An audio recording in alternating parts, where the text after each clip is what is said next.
അപ്പോൾ ഇത്തരം ബിസിനസ്സുകൾക്ക് വേണ്ടിയിട്ടുള്ള യാത്രകൾ നമ്മൾ ചെയ്യണം എന്ന് പറഞ്ഞല്ലോ.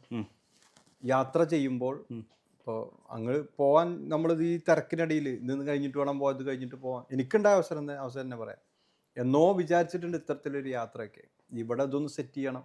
കാരണം നമ്മൾ യാത്ര ചെയ്ത് പർച്ചേസ് ചെയ്ത് കൊണ്ടുവരുന്ന ഒരു സാധനം നമ്മളെ കമ്പനിയിലേക്ക് ഇങ്ങോട്ട് ഇട്ട് കൊടുത്താൽ വിറ്റ് ക്യാഷ് ആക്കാൻ പറ്റുന്ന ടീം നമ്മളെ കയ്യിൽ വേണം. അല്ലെങ്കിൽ വെറുതെ ആർക്കും പോയി പർച്ചേസ് ചെയ്ത് വരാം. ഈ മാർക്കറ്റ് സ്റ്റഡി നടത്തണം. മാർക്കറ്റിൽ അതിന് ആവശ്യക്കാരുണ്ടോ? ഇപ്പോഴും യാത്ര ചെയ്യുന്ന സമയത്ത് അങ്ങ് ടിക്കറ്റ് എടുക്കുന്നു, അങ്ങോട്ട് യാത്ര ചെയ്യണം. അപ്പോൾ അവിടെ നിന്ന് എന്ത് പർച്ചേസ് ചെയ്യണം, ആ പർച്ചേസ് ചെയ്യുന്ന മെറ്റീരിയൽ എന്തായിരിക്കണം, അതിൻ്റെ ക്വാളിറ്റി. നമ്മൾ ക്വാളിറ്റിയിൽ അഡ്ജസ്റ്റ്മെൻറ്റ് ചെയ്താൽ നമ്മളെ കസ്റ്റമർ ക്വാളിറ്റിയിൽ അഡ്ജസ്റ്റ്മെൻറ്റ് ചെയ്യേണ്ടി വരും. അപ്പോൾ അതിൻ്റെ ക്വാളിറ്റി എന്ത്, നമ്മളിപ്പോൾ ഈ പ്രത്യേകിച്ച് ചൈന സ്ഥലത്തേക്കൊക്കെ പോകുമ്പോൾ നമുക്ക് ഐഡിയ ഇല്ലെങ്കിൽ സുഖമായിട്ട് അവർക്ക് നമ്മളെ പറ്റിക്കാനും പറ്റും. സുഖമായിട്ട് ഏത് വയറാണോ എന്താണോ, നമ്മൾ എന്ത് ബിസിനസ്സിനായാലും ഇത്തരത്തിലെ യാത്രകൾ ചെയ്യുമ്പോൾ പ്രൊഡക്റ്റിനെ കുറിച്ച് പഠിക്കണം. ഇതിനെക്കുറിച്ചുള്ള ഐഡിയാസ് നമ്മളെ കയ്യിലുണ്ട്. ആ ഐഡിയാസ് വെച്ചിട്ടാണ് നമ്മളെ വെൻഡറോട് സംസാരിക്കുന്നതെങ്കിൽ അവർക്ക് മനസ്സിലാവും, സാറേ നിങ്ങൾ കരുതിയ പോലെയല്ല, ഇവരോട് നമ്മൾ കളിച്ചാൽ കളി നടക്കില്ല, അതുകൊണ്ട് കൃത്യമായ സാധനം കൊടുക്കണം അല്ലേ. അപ്പോൾ ഇത്തരത്തിലുള്ള യാത്രകൾ നമ്മൾ ചെയ്തു തുടങ്ങുമ്പോൾ അതിനെക്കുറിച്ച് ഡെപ്തിൽ പഠിക്കുക കൂടി വേണം. പഠിച്ചില്ലെങ്കിൽ ആ യാത്ര നമുക്ക് നഷ്ടത്തിലേക്ക് പോകാൻ സാധ്യതയാണ്. ശരിയാണ്. പഠനവും യാത്രയും. പഠനം എന്ന് പറയുന്ന വാക്കും നമ്മളൊന്ന് ഡിഫൈൻ ചെയ്യണം. ഏത് പഠനത്തിനും ഒരു സർട്ടിഫിക്കറ്റ് ഉണ്ടാവും, ഒരു എക്സാം ഉണ്ടാവും, അതിൻ്റെ പാസ് മാർക്ക് ക്രൈറ്റീരിയ ഉണ്ടായിരിക്കും. അതെ. അപ്പം നമ്മൾ പഠിക്കാനാണ് പോകുന്നതെങ്കിൽ ആ പഠിക്കാൻ പോകുന്നതിന് മുമ്പ് നമ്മൾ പറയണം, എൻ്റെ ലക്ഷ്യം ഇതാണ്, ഇതിൻ്റെ പാസ് മാർക്ക് ഇത്രയാണ്, ഇത്രയും ഇൻഫോർമേഷനാണ് ഞാൻ കളക്ട് ചെയ്യേണ്ടത്. അത് തെറ്റായിക്കോട്ടെ ശരിയായിക്കോട്ടെ, അല്ലെ പാസ്സാവുന്ന തോൽക്കുന്നു എന്നുള്ളതല്ല, തീരുമാനം നമ്മൾ കണ്ടിന്യൂ ചെയ്യുന്നോ ഇല്ലയോ എന്നുള്ളതല്ല.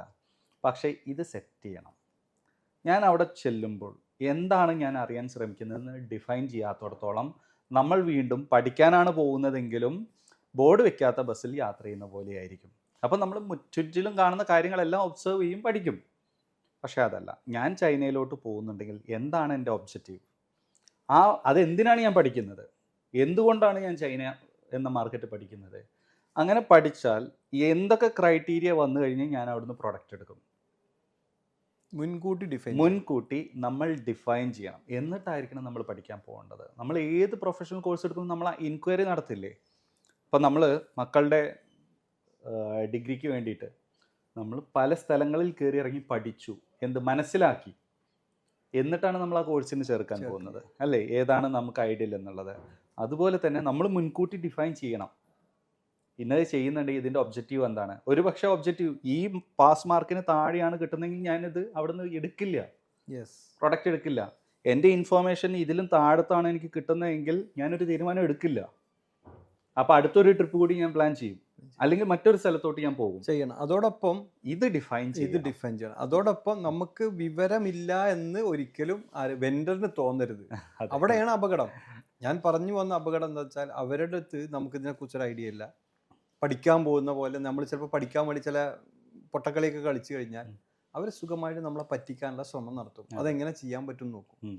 നേരെ വെച്ച് നമുക്കിതൊക്കെ അറിയാം, ഇന്ന ആംബിയറിന് ഇന്നതൊക്കെയാണ് വില, അവിടുത്തെ ക്യാഷിനെ കുറിച്ച് അറിയാം.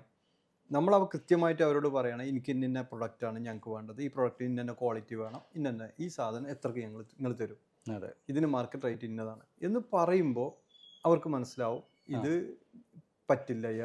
അതായത് അവിടെ പോകുന്ന ഒരു പേർപ്പസിനാണ്.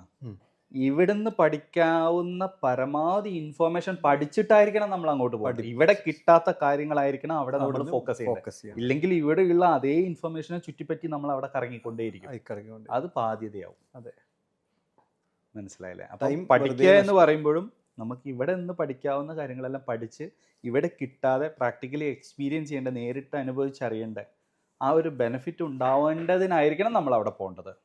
ഇത്തരത്തിൽ നമ്മൾ ഇത്തരം യാത്ര ചെയ്യുന്ന ആളുകളോട് പറയാനുള്ളത്, പഠിക്കുന്നതോടൊപ്പം യാത്രയിൽ നമ്മൾ എന്ത് ചെയ്യാൻ പോകുന്നു എന്നത് മുൻകൂട്ടി തീരുമാനിക്കുകയും അതിന് വേണ്ട കാര്യങ്ങൾ മുൻകൂട്ടി പ്രിപ്പയർ ചെയ്ത് പഠിച്ചിട്ട് വേണം പോകാൻ.